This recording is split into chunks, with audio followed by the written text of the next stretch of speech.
天山血潭终于开启，在萧炎的力萧炎进入地底岩浆世界修炼，体内的陨落心魔尊者的帮助下，萧炎成功将宣护法打得元气。风尊者因感应到药老的纳戒，出手保下萧炎的中州之行，带来什么样的隐患？ Lúc này, ở tại cổ giới, Huân Nhi thân ảnh vừa hiện ra thì Lăng Lão cũng đi tới, sau đó quỳ một gối xuống hành lễ, thanh âm Lăng Lão vang lên nói: "Tiểu thư, theo tin tức mới nhất ta lấy được, tại Trung Châu Bắc Vực xuất hiện một người trẻ tuổi tên là Tiêu Viêm, có chắc chắn không? Theo như ta dự đoán thì 89 phần là hắn. Nói với người trong tộc, ta muốn rời khỏi cổ giới." Dứt lời, thân ảnh Huân Nhi cũng liền biến mất một cách quỷ dị. Thời gian trôi qua, không lâu sau, Tiêu Viêm cùng Lâm Diệm đã xuất hiện trên một con thuyền di chuyển trong không gian trùng động. Rất nhanh trên đường đi, hai người cũng trao đổi với nhau rất nhiều chuyện. Đồng thời, Lâm Diệp cũng nói cho Tiêu Viêm biết mình đã may mắn học được bước áp tị hỏa bộ, một bộ thân pháp cực kỳ hữu ích đối với mình. Nghe vậy, Tiêu Viêm khẽ cười nhẹ. Ngay sau đó, anh ấy liền hỏi Lâm Diễm về hành trình tiếp theo của hai người. Theo lời Lâm Diễm, tiếp theo họ sẽ đi tới Thiên Hoàng Thành. Tòa thành này có một cái không gian trùng động dẫn tới Đan Vực. Không những vậy, nơi này còn có Liễu gia, gia tộc của Liễu Kình tọa lạc. Nghe Lâm Diệm nói vậy, Tiêu Viêm gật đầu. Sau đó, hai người liền chia nhau ra điều khiển con thuyền di chuyển. Trong lúc rảnh rỗi, Tiêu Viêm cũng tranh thủ thời gian tu luyện Lộng Diễm Quyết. Cứ thế, thời gian qua đi, Tiêu Viêm tu luyện Lộng Diễm Quyết cuối cùng cũng thành công. Đồng thời vào lúc đó, thuyền không gian dưới sự khống chế của Lâm Diễm cũng đã tới được cửa ra. Cứ thế, ánh sáng lóe lên, hai người dần biến mất. Không lâu sau, Tiêu Viêm và Lâm Diễm đã xuất hiện ở tại Thiên Hoàng Thành. Rất nhanh, hai người cũng liền đi tới nơi có không gian trùng động. Trên đường đi, hai người nghe thấy vài tiếng xì xào bàn tán về việc Liễu gia cùng Trình gia đang tranh đoạt quyền kiểm soát không gian trùng động. Bởi vậy, ngay khi nghe thấy tin này, hai người cũng liền đi tới trung tâm của tòa thành. Cũng trong lúc đó, ở tại cửa vào không gian trùng động, có rất nhiều người đã tụ tập ở đây.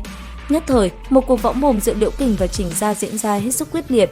Thế nhưng đang cãi vã, Xích Hỏa trưởng lão của Phân Viêm Cốc lại đột nhiên xuất hiện. Theo lời ông ta, nếu như gia tộc nào có thể tìm được luyện dược sư cao giai thì quyền quản lý không gian trùng động sẽ giao cho gia tộc đó quản lý.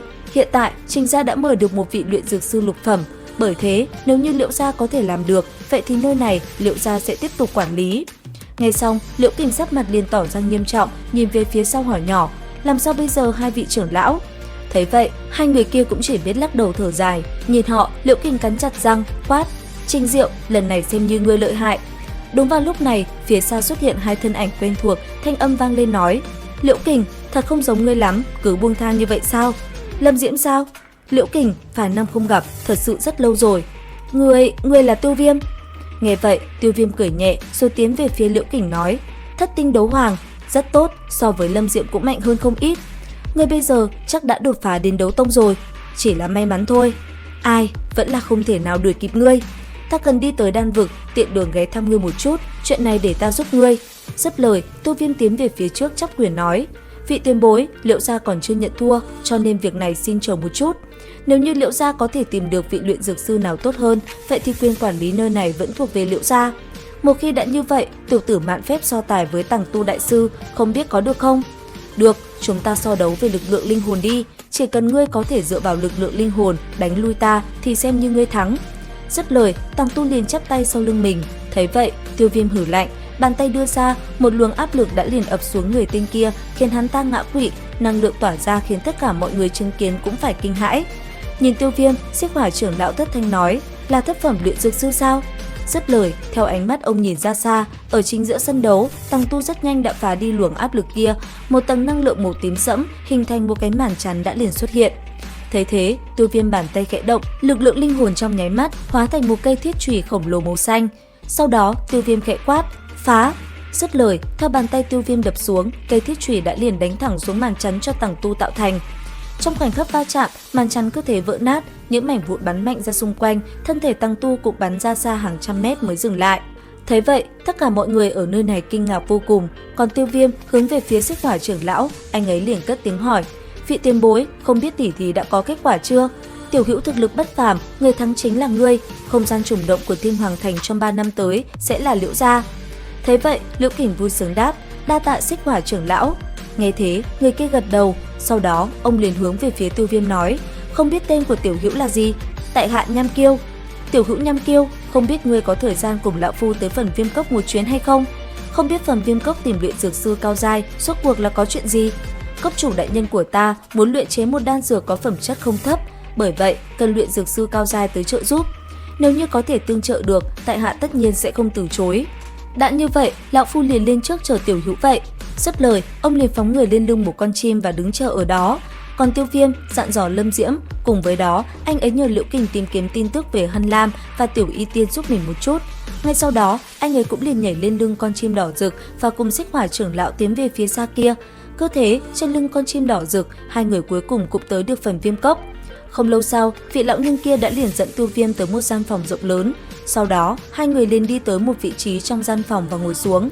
Khi Tiêu Viêm đi tới, có không ít ánh mắt nhìn anh ấy lộ vẻ kinh ngạc. Còn Tiêu Viêm nhìn quanh nơi này, anh ấy cũng bất ngờ vì ở đây có không ít luyện dược sư cao giai. Ở vị trí cao nhất, Tiêu Viêm thậm chí còn mơ hồ cảm giác được hai người kia có lẽ cũng phải là thất phẩm luyện dược sư mới đúng. Thời gian qua đi, đợi đến khi mọi người tới đông đủ, trong gian phòng bất chợt xuất hiện dao động. Ngay sau đó, từng vết rách lan tràn. Nhất thời, ở vị trí trung tâm, một luồng năng lượng đã ầm ầm kéo đến, sau đó ngưng tụ thành một vòng xoáy. Từ trong không gian kia, thân ảnh của Đường Chấn, tộc trưởng của phần Viêm Cốc cũng từ từ hiện ra. Nhìn mọi người ở phía dưới, thanh âm của ông vang lên nói: "Nếu như mọi người đã đến đông đủ, ta nói qua, lần này ta mời các vị đến đây là vì ta chuẩn bị luyện chế đan dược thất phẩm cao cấp. Ta cần 2 vị luyện dược sư có thể chống lại được Cửu Long Lôi Cương Hỏa của ta để trợ giúp ta luyện chế. Đây chính là Cửu Long Lôi Cương Hỏa." Dứt lời, bàn tay khẽ động, Đường Chấn liền vẫy tay, Cửu Long Lôi Cương Hỏa xuất hiện. Nhìn thấy ngọn lửa màu bạc này, đồng tử Tiêu Viêm nhất thời hơi co rút lại. Còn Đường Chấn, ông lại nói tiếp: "Mọi người cứ lấy lực lượng linh hồn ra, nếu có thể chống lại sự nung cháy của Cửu Long Lôi Cương Hỏa thì sẽ đủ tư cách." Dứt lời, bàn tay Đường Chấn vẫy mạnh, đạo ánh sáng màu xanh mang theo hỏa diễm từ trên tay ông bạo phát. Nhất thời, nó liền hóa thành 9 con rồng xanh bay ra khắp căn phòng này. Trong tình huống 9 con rồng lao tới, có không ít vị luyện dược sư không chống đỡ nổi mà liền ngã rạp xuống mặt đất. Chỉ có Tiêu Viêm, sắc mặt anh ấy vẫn không đổi, cầm chén trà trên tay, anh ấy cho lên miệng và nhấp nhẹ. Ở trên đài cao, chứng kiến Tiêu Viêm vẫn có thể ngồi lặng yên trước Cửu Long Lôi Cương Hỏa, sắc mặt Đường Chấn cùng con gái là Đường Linh Nhi lộ vẻ kinh ngạc. Còn Tiêu Viêm, sau khi nhấp một ngụm trà, anh ấy rất nhanh đã liền đứng lên, sau đó bàn tay khẽ động, hỏa diễm cũng lập tức xuất hiện. Chỉ trong tích tắc, một luồng năng lượng mạnh mẽ đã liền ngưng tụ lại trên tay Tiêu Viêm. Ngay sau đó, một đóa hỏa liên xanh biếc cũng liền thành hình. Cầm nó trên tay, Tiêu Viêm thả nhẹ nó lên không trung. Thấy thế, 9 con hỏa long định tiến lại gần thì năng lượng từ hỏa liên bạo phát khiến nó kiêng kỵ liền lùi lại. Cứ thế, hỏa liên đi tới đâu, 9 con rồng kia liền tản ra tới đó. Bọn nó vây quanh đóa hỏa liên của Tiêu Viêm và lượn lờ quanh đó. Cuối cùng, Cửu Long Lôi Cương Hỏa lao vào đóa hỏa liên kia thì ầm ầm biến mất, Tiêu Viêm cũng mang đóa hỏa liên kia thu lại.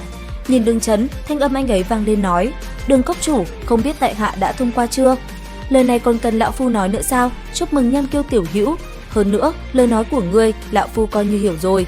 Xích Hỏa, ta rất hài lòng, có thể tìm được người trẻ tuổi tài năng như Nham Kiêu tiểu hữu, quả là phúc lớn của ta. Cảm tạ tông chủ, có thể gặp được Nham Kiêu cũng coi như là vận khí của ta. Bây giờ đã tìm được 2 người có thể trợ giúp ta hoàn thành quá trình luyện đan. Sau khi chuẩn bị dược liệu xong, chúng ta sẽ tiến hành. Chỉ cần 2 vị có thể giúp ta luyện chế đan dược thành công, việc hậu tạ tuyệt đối sẽ làm 2 vị vừa lòng. Không biết thù lao này có được tính là một trong những công pháp hoặc đấu kỹ của phần Viêm Cốc hay không? Không biết Nham Kiêu tiểu hữu đã nhìn chúng loại nào? Thiên Hỏa Tam Huyền Biến. Nghe thấy lời này của Tiêu Viêm, Đường Chấn giật mình nói: "Tiểu hữu, đây là một trong những trí bảo của phần Viêm Cốc, người có thể chọn cái khác được không?" "Đường cốc chủ, Thiên Hỏa Tam Huyền Biến đối với ta rất trọng yếu, chẳng lẽ không thể ngoại lệ một lần sao?" Nghe thế, vị đường chủ kia nhíu mày, hai người trao đổi qua lại một hồi. Cuối cùng, Đường Chấn hứa sẽ giúp Tiêu Viêm một cơ hội để lấy Thiên Hỏa Tam Huyền Biến. Thấy vậy, Tiêu Viêm liền hướng quyền chắp tay cảm tạ. Đến đây thì hết tập 106 phần 5 đấu phá thương khung. Xin chào và hẹn gặp lại các bạn ở những video tiếp theo.